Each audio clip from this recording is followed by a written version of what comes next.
If I just listen to the music, I'm charmed by Mozart's Cosi fan tutte. It's the libretto by Lorenzo da Ponte that troubles me. Fortunately, the singing and the playing were thoroughly delightful in the recent production of Cosi by Winter Opera St. Louis. The balance between the voices and the orchestra was spot on, thanks to Nicholas Giusti's conducting and the splendid acoustics of the Skip Vera Center for the Arts. Giusti and stage director Corinne Hayes were of like minds in their approach to the opera's comedy. I especially enjoyed the wittiness and the references to other pieces of music in Giusti's continuo playing. Another strength of this production was the strong contrast among the 6 voices. Every character was instantly recognizable by sound alone, which has not always been the case when I've seen this opera. I was charmed by the brightness of soprano Gina Galati's Fiordiligi and tenor Daniel Gertis's Ferrando, and the richness of mezzo Sarah Norden's Dorabella and baritone Christopher Holmes' Guglielmo. It's important for the young lovers to be distinguishable by voice because the men wear disguises for much of the time. The 2 comic plotters were also distinctive in the performances by baritone Kevin Wetzel as Don Alfonso and soprano Lily Guerrero as Despina. The chorus under Nancy Mayo added to the festivity.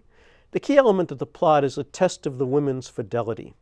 Ferrando and Guglielmo make a bet with Don Alfonso that their fiancés will remain faithful when tempted. After sailing off to bogus military duty, the young men return in exotic disguises. Each one then woos the other's intended. My problem with the plot is what happens after the women have given in. The men reveal themselves and give the women what for. That's horrible. The men are in no position to be dishing out punishment. They should be begging for forgiveness. At least at Winter Opera, Galati's Fiordiligi added some emotional complexity to the ending. The technical work at Winter Opera once again made the most of limited resources.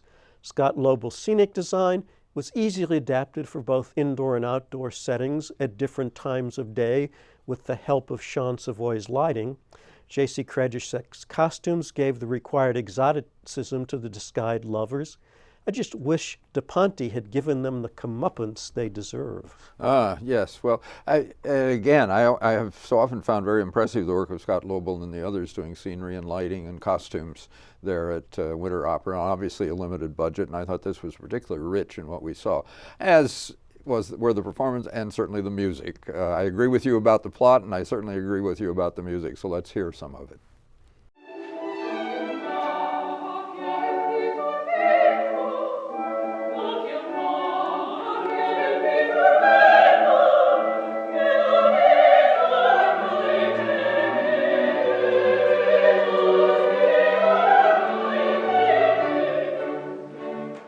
We'll be watching some of these productions from our 2 seats on the aisle.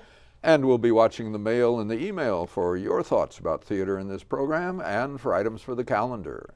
Send them to 2 on the Aisle, HEC TV, 3221 McKelvey Road, Bridgeton, Missouri, 63044, or by email to tota@hectv.org.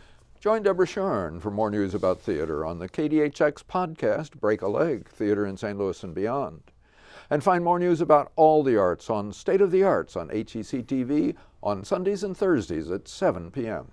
Catch Bob's reviews on KDHX. Catch both of us next time on Cable and the Web for laughs from Shakespeare and serious stuff from others. We'll see you then.